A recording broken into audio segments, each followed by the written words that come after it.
Hi అండి, welcome to దొడ్డాస్ kitchen. ఈరోజు మనం దొడ్డాస్ కిచెన్లో వంకాయ ఎండు చేపల కర్రీ చేసుకుందామండి. అది కూడా మట్టి పాత్రలో.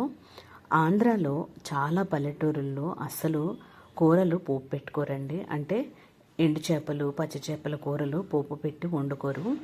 ఇలా కలిగి పెట్టేసుకుని వండుతారు. మా పెద్దవాళ్ళు ఇలానే చేసేవాళ్ళు. నాకు అలానే అలవాటైపోయింది. ఈ వంకాయ ఎండు చేపల కర్రీ మట్టి పాత్రలో కలిగి పెట్టుకున్నానండి. అసలు ఎంత టేస్ట్గా ఉంటుందంటే మీరు తప్పకుండా ట్రై చేసి మీకు ఎలా వచ్చిందో నాకు కామెంట్ చేయాలి. వీటిని తోక చేపలు అంటారండి. ఈ తోక చేపల క్లీనింగ్ ఆల్రెడీ మన ఛానల్లో నేను పెట్టాను. మీరు తప్పకుండా చూడండి. దాని లింక్ కూడా నేను బయోలో పెట్టాను.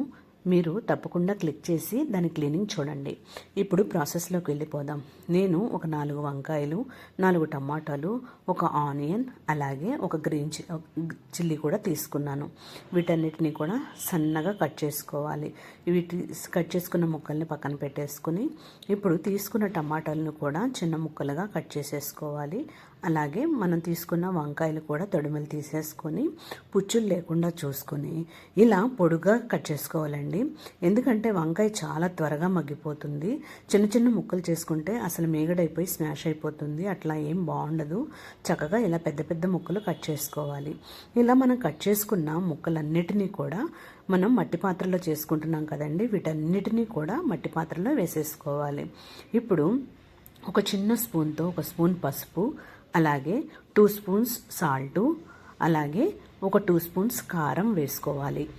అంతేనండి. అస్సలు గరం మసాలాలు, అలాంటి అల్లం వెల్లుల్లి పేస్ట్లు అసలు ఏమీ యాడ్ చేయొద్దు. చాలా టేస్ట్గా ఉంటుంది. చాలా సాఫ్ట్గా తినడానికి చాలా బాగుంటుందండి. మీరు తప్పకుండా ట్రై చేయండి. అలాగే ఆయిల్ వేసేసుకొని ఒక గ్లాసు వాటర్ పోసేసుకోవాలి. ముక్కలు మునిగే వరకు వాటర్ పోసేసుకొని ఇప్పుడు పాత్రని స్టవ్ మీద పెట్టేసేసుకొని అలాగే మూత పెట్టేసేసుకోండి. అది తెరలేలోపు ఇప్పుడు మనం తోక చేపలు తీసుకుందాము. వీటిని చక్కగా క్లీన్ చేసి కట్ చేసుకున్న వీడియో కూడా నేను షార్ట్లో పెట్టానండి. మీరు తప్పకుండా చూడండి. ఇలా సైడ్లు ముళ్ళు కూడా లేకుండా చక్కగా క్లీన్ చేసేసుకొని ఇప్పుడు వాటర్ పోసుకొని ఒక 5 మినిట్స్ నానబెట్టుకోవాలి. చూస్తారు కదా, చక్కగా ముక్కలు పైకి తేలిపోయిందండి వాటర్ అంతా కూడా. ఇప్పుడు చక్కగా ముక్కలు ఉడికిపోతాయి. మూత పెట్టేసి మరలా మగ్గబెట్టేసుకుందాము. ఇలా చక్కగా మనం నానబెట్టుకున్నటువంటి చేప ముక్కల్ని కొంచెం గరుకుగా ఉన్న నేల మీద వేసి రుద్దితే పైన పులుసంతా పోతుందండి. అలా అవకాశం లేనివారు ఇలా స్ట్రైనర్ని తిప్పి పెట్టేసి పైన రఫ్ చేయండి. అది కొంచెం గరుగ్గా ఉంటుంది కాబట్టి చేపలు చాలా క్లీన్ అయిపోతాయండి. చక్కగా చాలా క్లీన్ అయిపోతాయి. ఇలా ట్రై చేయండి తప్పకుండా.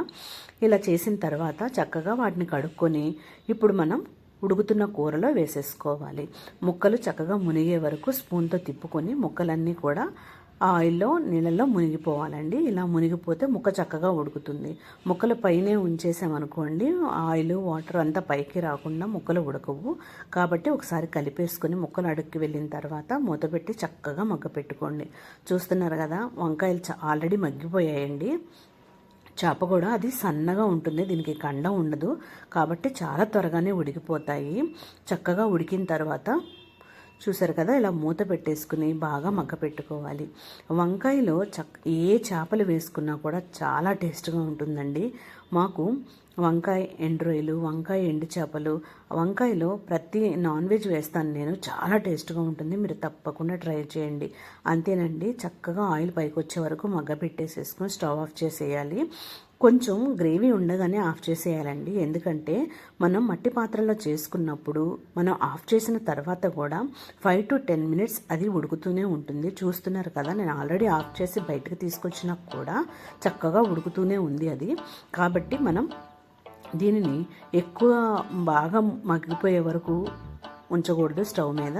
ఇలా కొంచెం గ్రేవీ ఉన్నప్పుడే ఆఫ్ చేసేసుకుని సర్వ్ చేసుకుని ఒక 5 మినిట్స్ పక్కన పెట్టేస్తే చక్కగా ఎగిరిపోతుందండి. చూస్తున్నారు కదా, చాలా టేస్టీగా ఈజీ కూడాను.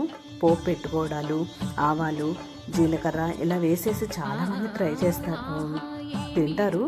అయితే ఒకసారి ఇలా కూడా ట్రై చేయండి. ఏ హడావిడి లేకుండా సింపుల్గా, ఈజీగా, టేస్టీగా రెడీ అయిపోతుంది. అస్సలు ఎండు చేపలు వండటం రాని వాళ్ళు కూడా ఈజీగా క్లీన్ చేసుకుని వండుకోవచ్చు. చాలా ఈజీ అండి. తప్పకుండా ట్రై చేయండి. Thank you.